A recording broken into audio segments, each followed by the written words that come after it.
Good evening. Sa gabing ito ay pinasasalamatan natin ang Panginoon dahil sa pagkakataon naman na mapatuloy natin ang ating pag-aral sa palagay ko isa sa mga mahalaga na mga bunga ng Espiritu, fruit of the Holy Spirit, and that is peace. At sa sunod nito, maybe on Sunday, ay masimulaan na natin ang ating pag-aral sa katapusan, and that is security or assurance. Sa ngayon ay gamitin natin ang ating mga 40 minutes o 45 minutes ngayon na atin ma-review ang ating pinag-aralan na peace dahil palagay ko masyado mabilis yung ating pagtalakay nito na kailangan siguro medyo himay-himayin natin muli. Dahil kahit ako mismo ay napapansin ko na kailangan ko rin na ma-review ito. So, sa ngayon ay atin ulitin mamaya ang ating pag-aral sa pinakamahalaga na 4 na peace na kinakailangan ay matagpuan sa ating buhay. Manalangin muna tayo and then awit tayo ng isa pang awitin. Father, we thank Thee because we can again look up to You and ask for help so that we will understand better itong kapayapaan na hinahanap ng lahat na hanggang sa ngayon ay hindi pa namin matamo. In this life, it's going to be very hard until the Prince of Peace Himself will be the King of Kings and Lord of Lords of the whole earth, and that is the Lord Jesus Christ. So we thank Thee for protecting us up to this weekend, and as we move into again another Sunday and the celebration of the human love that is also a blessing that You have given to us itong Valentine's weekend, na hindi namin makalimutan ang pinakamahalaga na pagmamahalahat at yan ang agape love. Sa pangalan ni Jesus, ito po ay amin dinadalangin kasama na sa intercession din ng Holy Spirit. Amen.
believe that one of the virtues and one of the blessings that God has given man ay ang peace with God.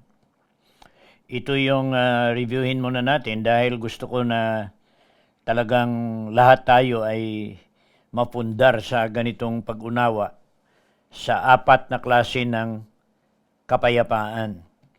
At review lang, ang una ay yung peace with God. I have been thinking kung Tagalogin natin ito, kung anong magiging translation nito. Ang kapayapaan, peace with God, is ang kapayapaan sa gitna natin at ang Diyos. So kapayapaan between us and God. Yan ang peace with God. Mayroon na tayong maganda na relasyon sa Diyos. So it's peace with God, at ito po ay ang salvation through faith in Jesus Christ. When you saying kapayapaan sa gitna ng makasalanan at ng Diyos nga na-offend sa ating kasalanan. So this is peace between the offended and the offender. Kasi naalis na yung kagalit ng Diyos, o kaya yung enmity between God and the sinner ay naalis na, because God has provided a remedy, and that remedy is atonement. Pag sinabi kasi na atoned, ay na bawa na na-appease na ang kagalit, at ang enmity ay natanggal na dahil bayad na or may nagbayad na. And this is because the sinner is born into the family of God. At ang pagpanganak, ang ating pagpasok sa pamilya ng Diyos ay dumaan yan sa kay Kristo Jesus. Grasya ng Diyos sa pamamagitan ng pananampalataya sa kay Kristo. Ang ibig sabihin, this is the peace that will allow us to enjoy fellowship with God na naputol. Pagkatapos, after this life, ay may salvation sa kabilang buhay. Ito yung pag-alis. This is the removal of enmity between the God who has been offended and the sinner who has offended him, because imbis na siya ay ang magharap sa Diyos directly, ay ang hinaharap niya sa Diyos ay ang identity niya sa kay Jesus Christ sa pananampalataya. Ang ibig sabihin, tumatayo tayo hindi sa ating sarili sa harap ng Diyos, kung hindi na tumatayo tayo kasama ni Jesus, so standing with us, identifying ourselves and Himself with us by faith. Ang lahat na hindi mananampalataya, anuman ang kanilang reliyon, ay hindi magkakaroon nitong peace with God. Napag-aralan na rin natin na ang peace nga makita natin dito sa mundo ay sari-sari yon. There are more than 10 or 11 kinds of peace. But gusto natin na maintindihan natin itong apat para na hindi natin makalimutan. At ito yung una, ang peace with God. Therefore, as by the offense of one, judgment came upon all men to condemnation, even so by the righteousness of one, at ito si Kristo ito, the free gift. Ang free gift dito is yung peace with God or salvation in Christ upon all men unto justification of life. Ang justification ay malaking term yan, parang kakatakot na term. Malaki na term, justification. Pero ang ibig sabihin yan ay binaliwala ng Diyos ang lahat nating kasalanan at pinaaring ganap. Pinaaring ganap, meaning hindi naman talaga tayo naging ganap, but dahil si Kristo naganap niya ang lahat na requirement, then ang kanyang pagganap ng lahat na requirement para na maalis yung enmity at maligtas ang tao, ay ang term niyan ay justification. So justification. May mga maestro kami doon nagsasabi, nasabi nila, this is just like just as if I have not sinned. Just as if I have not sinned. Justification, na parang wala tayo sala, na pinawalang sala. Acquitted, yan ang ibig sabihin ng peace with God, wala na utang. For as by one man's disobedience, many were made sinners, so by the obedience of one, shall many be made righteous. Yon ang peace with God. We will not anymore discuss kasi ang basis nito kung bakit nagkaroon tayo ng peace with God is the righteousness of Jesus Christ. Ang kanyang cost, hindi pwede na libre lang. Minsan nasabi natin ang kaligtasan daw ay libre. Libre para sa naliligtas, pero binayaran ng tagapagligtas. So actually, mas mahal ang cost ng ating salvation because Christ Himself, the God-man, paid for that. So sa kanyang kamatayan, bilang Diyos nga nagkatawang tao, nabayaran niya ang ating kasalanan. And then the guarantee, ang means pala, the means, ang paraan ay for acquiring this peace is through faith that comes by hearing the gospel of Christ. Because the gospel of Christ, it's the power of God unto salvation, and therefore, it is the only way that man can be saved. Ang guarantee, ito ay madali lang alalahanin. Ang guarantee, ang nagbigay sa atin ng buhay ay Trinity. Ang nag-create sa atin, Trinity. Na nagkasala ang tao, ang naghanap sa atin ay Trinity din. Pagkatapos, ang nag-provide ng salvation, basis, cost, at saka yung means ay Diyos pa rin. Pagkatapos ang naggarantiya, Diyos pa rin. Ang Trinity pa rin ang naggagaranti. So that our salvation is guaranteed by the Father, the power of the Father to give eternal life, and also the power of the Son to give eternal life, and also the Holy Spirit that indwells in us, who is also the source of everlasting life. Okay, so ang pangalawa, na para na ma-identify natin, ang peace nga ikalawa ay peace of God. Ang peace with God is peace sa gitna, kapayapaan, wala na away, wala na hidwaan between the sinner and God.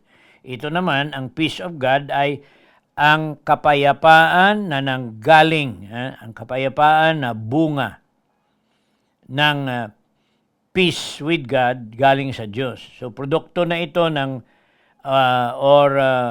product or fruit of peace with God.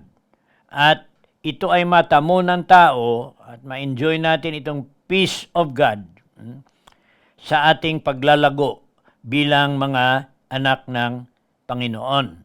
So, kung walang paglalago, ay hindi natin ma-enjoy ang peace of God.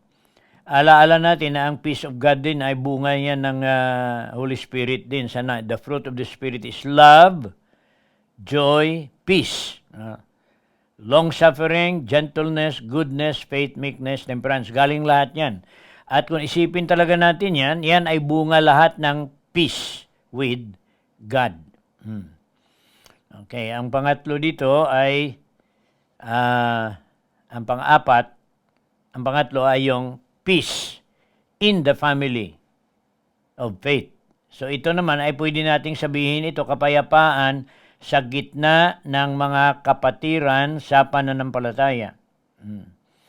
So, or kung i-apply natin ito sa ating tahanan, kapayapaan ito sa loob ng tahanan ng mananampalataya. May kapayapaan sa gitna ng membro ng sambahayan. So there is peace between husband and wife, peace between parents and children sa loob ng tahanan, at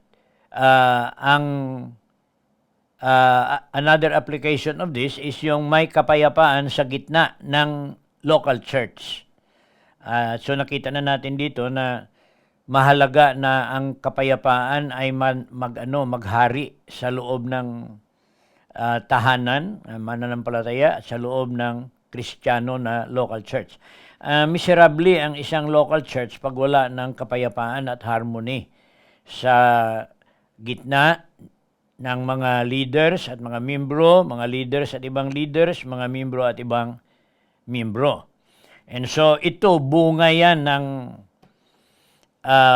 pagsisikap din na mag-abide sa kay Jesus Christ. Katulad ba ng doon sa vine, if you abide in me and I in you, then you are going to enjoy fruit and bear much fruit.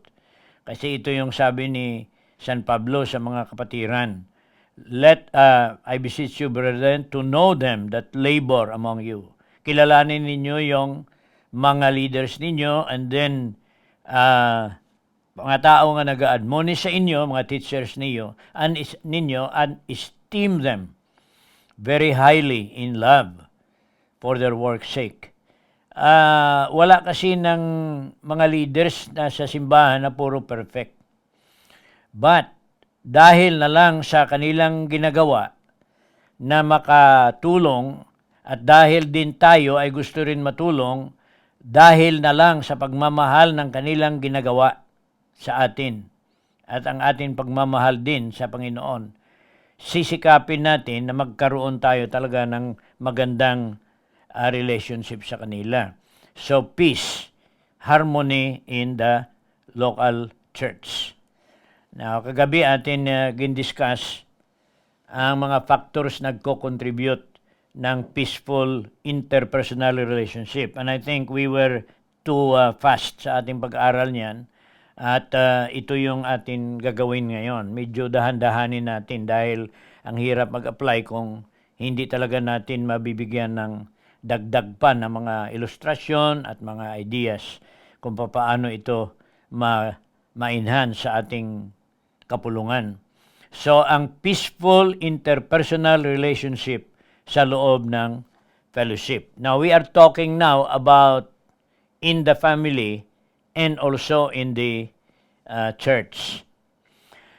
Now we exhort you, brethren, warn them that are unruly, comfort the feeble-minded, support the weak, be patient with all men. Itong apat na ito ay kinakailangan ito na ma-demonstrate sa loob ng pamilya at sa loob ng organisasyon.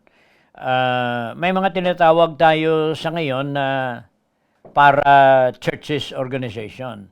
Sinasabi nila na para because in its organization and functions at kahit sa kanilang organizational structure ay hindi naman talaga katulad ng local church. Pero it serves as a supplement sa local church and also a complement to the local church. Kasi ito sila ay nagsisikap din na ma-maintain ang gawain ng Panginoon at ang area na kanilang mini-maintain ay special na area. Katulad nito, may mga kilala natin yung dito sa atin siguro ang pinaka-popular natin na partner dito sa gawain ng Panginoon sa Pilipinas ay yung Back to the Bible broadcast na dati ay ang kanilang opisina ay dyan lang sa dulo. Kapit church natin yun sila, organization. And you know, yan ay may bookstore sila doon. Pero kung tingnan mo talaga, yan na organisasyon, pag itong apat na bagay na ito ay hindi nila gagawin, ang kanilang relationship at ang kanilang effectivity ay hindi magiging maganda at hindi magiging fruitful. And I remember na ang organisasyon na yan ay mas marami pa nga ang kanilang mga ginagawa nga devotion sa mga empleyado nila because I know na astang gwardiya nila, astang mga drivers nila, saka yung mga kuminsan astang mga suppliers nila kung magkataon na andyan sila ay nagkasama na rin sila sa kanilang devotions bago mag-umpisa ang opisina. So if they meet 5 days a week para na mag-start ng ang kanilang gawain para sa bookstore ay nagkaroon sila ng devotions. So, napag-aralan na rin nila. In fact, they probably are spending more time together sa kanila kaysa sa iba sa ating pamilya o kaya sa local church mismo. Unless nga, everyday din, mayroon devotions. I know of some families na may devotion sila sa breakfast time at saka may devotion din sila bago matulog sa gabi. So ginagawa nila yan, lalo na mga sa panahon na yun na hindi pa nuclear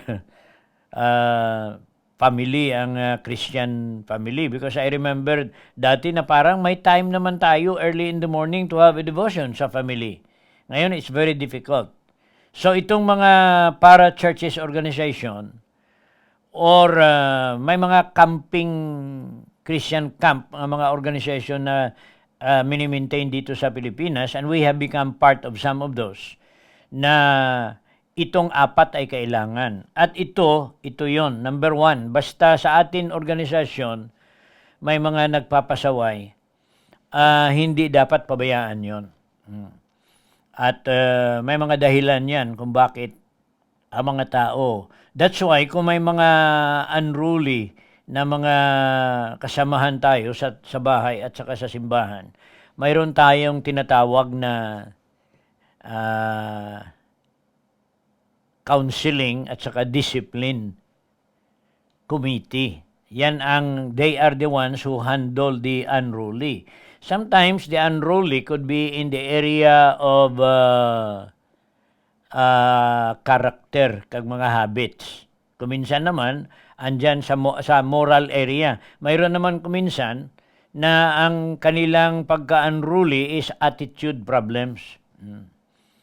So, kailangan any Christian organization must take care of this particular problem, kasi pag ito ay hindi ma-rehab ito, ay mahirapan tayo improve ng ating peaceful interpersonal relationship at harmonious relationship sa loob ng organisasyon. Alam naman natin sa pamilya ganun din 'yon.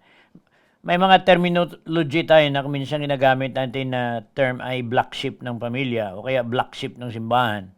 So, it's not bad, no? It's not bad to be a subject of discipline, because sabi nga ng Panginoon you should thank God for every opportunity na ang my son, despise thou not. Sabi nito sa Hebrews 12. Despise thou not the chastening of the Lord, or be sorry, or be hurt, or be stressed, or magsama ang loob mo when thou art rebuked. Why? Because sabi doon, the Lord loveth, whom the Lord loveth, he chasteneth, and he scourgeth every man, every son whom he receiveth. So yan ang function natin. Do not, kahit sa gobyerno, may mga prison tayo, may criminal, may courts tayo, para na magiging mapayapa ang ating buhay. Without dealing with offenses, we will have trouble in maintaining peace sa organisasyon. Ito naman, ang comfort is strengthen those who are double-minded. Ang double-minded ay yung hindi pa talaga nakafocus ang kanilang pagtingin sa mga bagay na mahalaga sa loob ng organisasyon na yan. Every organization has some priorities nila. At ang priority ay dapat magiging sentro yan ng focus ng lahat, imbis na may double-mindedness.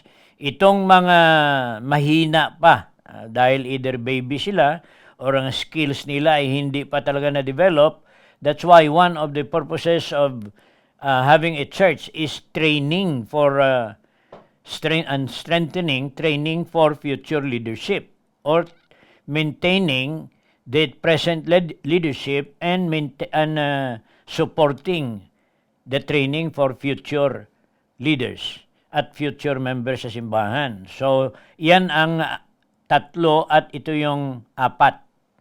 Be patient with all men. Then follow every good work. Okay, now itong atin na pag-usapan tungkol sa personal conflicts, we will just go one by one ulit. Itong mga list na posible hindi na-resolve pa sa ating mga kasamahan. What major religion are you going sa mga denominations? Ano ang napilian natin na mga grupo sa mga evangelicals?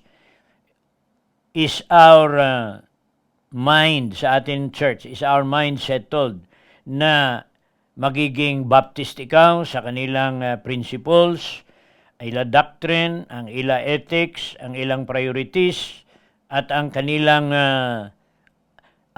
church organization at ang administration. Yan ba ay komportable tayo dyan? Yan ang mahalaga. Now, or if you are comfortable with the Presbyterian method, sang operation ng kanilang denomination, by presbytery, ito naman ang Methodist. Ang mga founders nito ay mga sa panahon pa ng Reformation. You have the Baptist group, the Presbyterian group, Methodist, Lutherans, and then of course the present day Charismatic. Dapat habang tumatagal tayo, habang the earlier the better, na ang ating pamilya at ang ating pag-iisip ay makadecide na tayo kung saan natin dalhin ang ating sarili na magiging bahagi dyan. At saka sa profession natin ngayon, na-resolve na ba yan? At pinag-usapan din natin kagabi itong gender identity.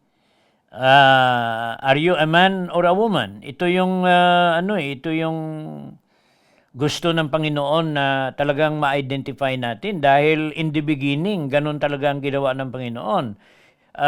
He created man and male and female. Ganun din sa mga animals, male and female. Dahil yon ang makabigay ng peace of mind sa atin kung na-identify natin yan.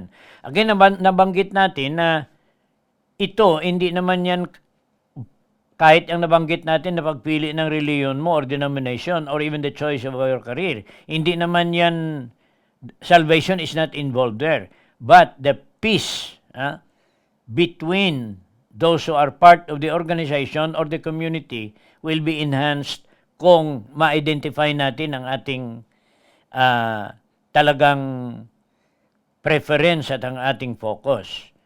And then also, ang ating trabaho sa ngayon, maybe some of us are still thinking of changing all of these things. Okay, now, ngayon, ito yung more dangerous nga hindi pa natin naabot kagabi.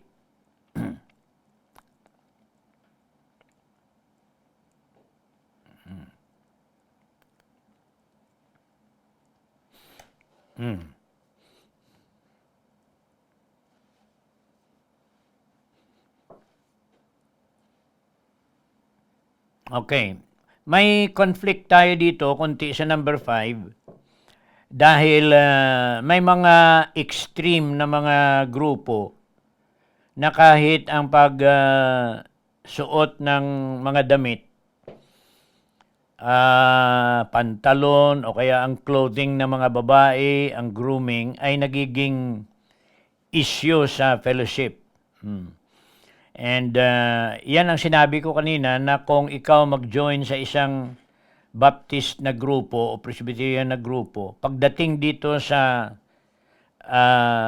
modesty in clothing and grooming, ay nagkakaroon ng conflict paminsan-minsan. Culturally, dapat ito, modesty in clothing and grooming, culturally appropriate for specific activities or occasions among men and women, primarily to avoid yung seductive, kag ang lust. Yan ang target ng pandamit eh. But even that, no, punta ka sa lugar na tribo, nagabahag lang ang mga tao, but that is their culture. Hindi natin yan sila pwede pakialaman na papalitan mo ang mga damit nila until siguro later on kung sila ay magiging mananampalataya na, and this is happening even in Africa, no, nang nagdating ang Christianity, their clothing and their grooming has changed a little bit. Kailangan na respetahin pa rin natin ang society na atin tinitirahan, at ang modesty, hindi yung ang iniiwasan natin sa pagdamit ay yung hindi appropriate. So, I know some Baptist groups are very strict about this. Nasasamahan na rin yan ng iba pang mga issues. May mga iba nga na hindi magamit ng earrings, ang iba hindi na magrelo, ang iba wala talaga, wala lipstick na mga ganyan. Okay, so ang gawin natin dito, dahil we are talking about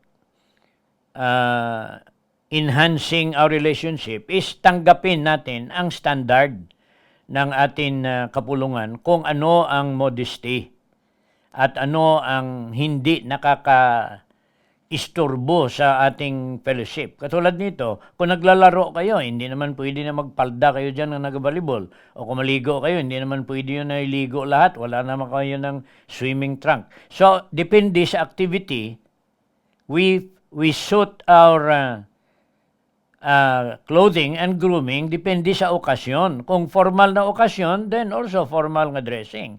Kung informal, then also informal din. Pero ang iwasan natin ay yung seductive na mga pangdamit. Okay, siguro idagdag ko dito muna bago natin, tapusin na lang natin to. Ang respect for human laws to protect our environment and the utilization of applied sciences in medicine and engineering and other disciplines affecting human life and activity. Sa ngayon ay may mga nalalaman naman natin Basic sa ating pag-aaral is learning physics.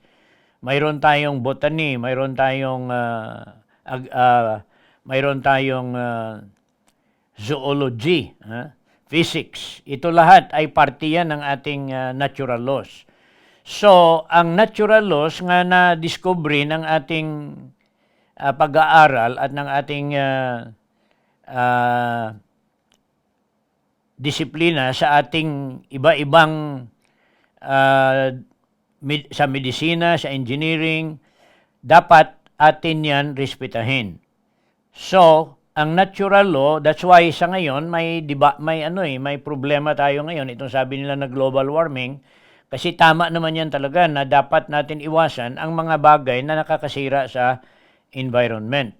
Pero dapat naman natin tingnan na sa ating pagbantay sa mga natural laws, we should not forget that there are certain situations sa nature na ang atin na lang asahan ay yung intervention ng Panginoon. For example, sa atin health. Napag-aralan natin na sa ating stewardship ng ating katawan ay dapat bantayan natin ang ating kinakain, bantayan natin ang ating sanitation, and these are all part of living together in harmony by respecting all of these laws. Tapos, we should also learn to submit to divinely ordained authority. At ito po ay ang marriage, family, church, school, employment, at mga business and government. A person who has resolved most of these issues listed above will enjoy a higher level of peace of mind than those who have very little or no desire for these things to be resolved. May isang item pa tayo siguro na hindi naman, we do not want to be obsessed with this, but sometimes may mga conflict sa ating fellowship sa simbahan o kaya mga from churches and churches na iba sa atin is because sometimes may wrong standard sa music na paningin ng iba, ang music ng iba ay worldly. Sa iba naman na simbahan, ang music nila okay lang sa kanila. Pagkatapos, may mga churches katulad sa atin, we prefer yung mga Christian hymns and choruses na ang atin binabantayan ay yung lyrics. Pero mayroon naman na iba na hasta yung style ng pagtugtog, hasta yung mode ng music, hasta mga beat, ay nagiging extremely nakafocus na sila sa pag hindi nila nagustuhan yon, ay talagang sabihin na nila na worldly. And I think I am for considering music as a medium of worship, na as long as ang ating music is accepted generally by our fellowship, hindi dapat magiging issue yan ng controversy. Ang iwasan na lang natin siguro ay yung sa atin, laman naman natin yun, yung talagang rock na talaga na music at saka talagang worldly na grabe na talaga na worldly music na yan, ay siguro yan, I am not in favor of going extremely out na nagiging kahit ang paggamit ng instruments at ang paggamit ng orchestra ay talagang nightclub na ang kanyang labas. But sa atin ngayon na ginagawa dito sa First Bap, ay still pinapaubaya ko na lang yan sa ating music committee, sa kanila ni Kenneth at sa kanila ni Hannah. Atin na lang at saka sa ating choir members, ang ating standard sa ating music ay atin na lang ipinagkatiwala sa kanila. At as long as kung may I think I would like to encourage you na kung some of you feel na there are areas sa ating music na probably kayo ay parang nahirapan kayo, I think it's about time na malaman na rin natin kung saan tayo. But as your senior pastor, I am still satisfied and I am still comfortable with the music that we are putting out and singing in our fellowship. That's why may mga pinili tayo na mga theme songs na usually ang pinipili natin ay yung mga melodious na mga music, may harmony, pagkatapos kahit choral mo na yan o duet o trio, ay i-cultivate natin ang ministry of Christian music para na ang ating worship services ay magiging buo. It will be balanced. A little music and much teaching, yon ang ating program dito sa ating church. So, I don't think we have to change drastically what we are doing now. Nang dumating ako dito many years ago, hymns na at saka mga Christian choruses ang ating ginagamit. And we are now, we are still continuing to do it. Nire-revive pa rin natin yan. So most likely, ang tao na hindi nagkakaroon ng resolution sa kanyang personal na mga preferences, personal inner conflict, ang mas marami, sila yung mas magulo ang isip. So, he will have a troubled mind and confused spirit, which may result in developing personal breakdowns and character standards na interpersonal relationship. And character and interpersonal relationship. Pag marami ang inner conflicts. Sa ngayon, may mga sa psychology ngayon, may mga kabataan ngayon, I do not know why, but may mga kabataan ngayon na sabihin natin nag-demonstrate ng mga autistic tendencies. May mga mental psychological problems. At kuminsan ito sila ay nagiging object ng kung minsan nagiging trouble sa kanilang pamilya. At I am thinking sa atin mga pamilya na itong mga nagkakaroon ng maraming inner conflicts, I don't know how we can help them, but itong mga panahon na ito na ang pamilya natin ay sama-sama, this may be a good time na talagang ma-address natin itong mga tao na maraming personal inner conflict na hindi pa nare-resolve. Because as the coming of the Lord Jesus Christ draweth nigh, nagiging magulo ang mundo, dapat na kunti na lang ang matitira natin na mga inner conflicts. And so, siguro maganda siguro na bawat isa siguro sa atin ay magkaroon tayo ng inventory sa ating mga sarili. Kung anong areas ng ating buhay ang mayroon pa tayong confused pa tayo at hindi natin alam kung ano talaga pa ang ating direction. Because the earlier those things are resolved, the better. Now, sa Sunday school natin sa Sunday, we will go to the last.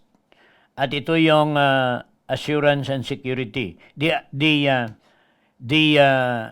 belief that we are in good hands in our life on earth. At ito yung ating target sa ating pag-aaral nito. How secured are we in our personal relationship with God? So ang atin unahan ko na rito, security, true security is in your personal belief that God is with us.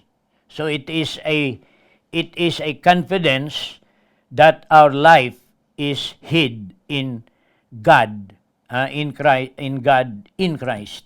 So yan ang ating pag-aralan kasi hindi natin malaman kung ano ang patunguhan nitong COVID na ito until now. May mga problema pa rin tayo. And so we will study that on Sunday. Awitin natin ang ating huling awitin. Let us pray muna. Panginoon, salamat na sa hapon na ito sa gabing ito ay binigyan mo kami ng burden, especially ang leadership ng simbahan na ito, kung papaano namin matulungan ang aming mga sarili at ang mga kapatiran sa simbahan na ang mga natitira pa na mga inner conflicts namin, personal, sa loob ng pamilya at sa loob ng simbahan, ay mariresolve because the future, the remaining years of our life as a church will really depend upon this apat na peace na ito. Our peace with you, the peace of God, and then the peace with one another, and also the peace within ourselves. Na ito ay alam namin na mahirap, ngunit matulungan mo kami para na ma-improve naman ang aming mga relationships sa aming mga pamilya, at especially we do not know how our church is going to function once we come back. But we believe that you are going to be helping us, especially na sa ngayon ang aming mga leaders ay nagtatanda na rin. And there may be a need for change in the organizational setup because of the aging of many of our leaders in the church.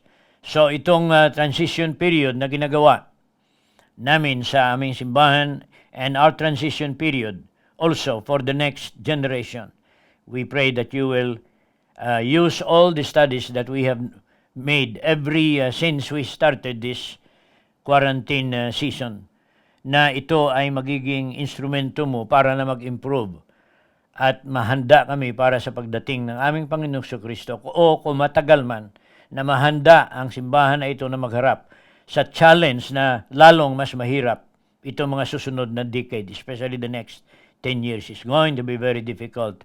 So have mercy upon us and be gracious to us and be compassionate to us, Father. In Jesus' name and in the power of the Holy Spirit we pray.